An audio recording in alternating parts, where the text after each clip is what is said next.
Oh, it's sunny. Yeah, I wouldn't try and film it. This is Callum. Say hi, Callum. Hello, viewers. What are we going to do today, Callum?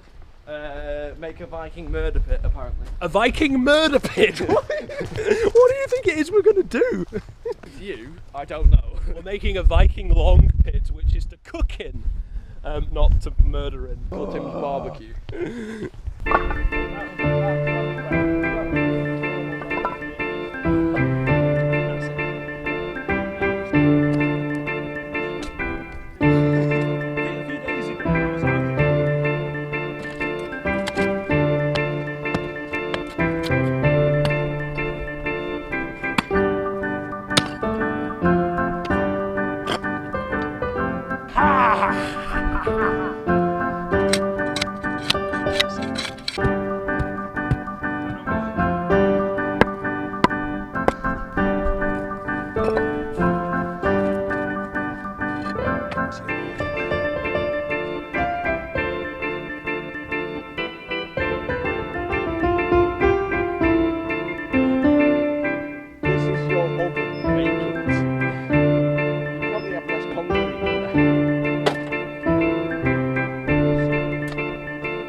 We built a fire.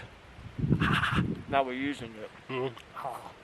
So today I'm going to talk a little bit about one-to-ones, mentoring, coaching, personal discipleship, whatever you want to call it. Even though most youth workers in most types of churches will agree it's important to do one-to-one relationship time with young people, there'll be wildly different views on how that should be done. On one end of the spectrum, you'll see churches, particularly more reformed evangelical churches, saying a one-to-one is just another opportunity to do another in-depth Bible study. And on the other end of the spectrum, it'd be much more like classical person-centered counselling, self-actualization, without a lot of content, much more led discovery. And there's goodness in both of these, but on one end you don't really need to know the person, on the other end you don't really need to know God.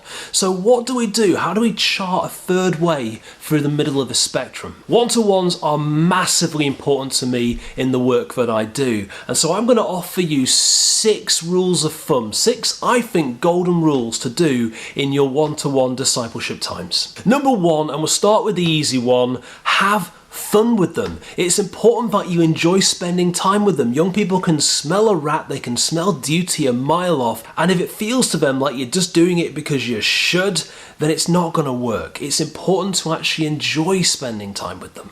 Number 2, actually ask the question. What I mean by that is ask them how the relationship with God is going. Ask them about their faith. Ask them about their spiritual life. Ask them about what they're struggling with. Actually ask the question. Some young people would jump right in, but others really are waiting for you to take the lead. And I've learnt this the hard way and spent hour-long conversations with a young person hoping they'll bring up what they want to talk about when they've been waiting for me to actually challenge them. Number 3, talk about Jesus, don't just talk about them. It's important to talk about them, but if you're not actually talking about Jesus, then what is it you're actually mediating? Point to something bigger than just you. Number 4, linked to that, make sure you're not being indispensable. What I mean by that is look for a way out of the relationship. Now that sounds strange, but this comes straight out of person-centered counselling theory. Counsellor is always evaluating how a relationship will eventually end, how the person will outgrow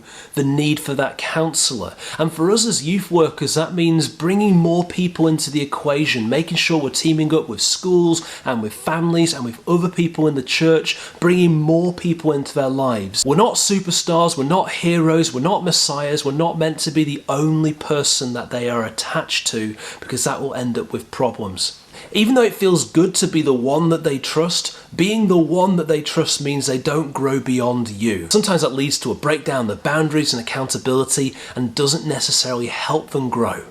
Number 5, be a good listener. And I know that's really straightforward and simple, and you would have heard that before, but what I mean is be a proactive listener. A proactive listener is responsive in their body language, in their facial expressions. They're not thinking about the next thing to say. They're bringing the information in and working with that, not working with a type or a model of young person. They're working with that young person in that moment. An active listener knows how to reflect a situation and a character back to a person in a healthy way. Make sure you're being a listener. And number 6, the final idea I want to share is be an advocate for their faith in God. And what I mean by that is help them take responsibility over their own faith. Don't assume that you are the faith giver. You're not there to conjure up faith in them. You're there to point to where God's already at work and help them take responsibility over that. Your job is not to be their faith for them. Your job is to help them establish and grow and develop and center on their own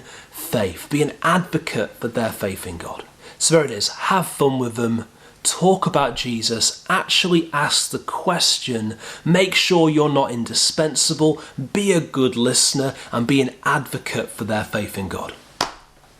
That's all. See you, folks. Hi folks, thanks so much for watching. I really hope you enjoyed it. If you did, please remember to subscribe, like, and do check out the other videos as well.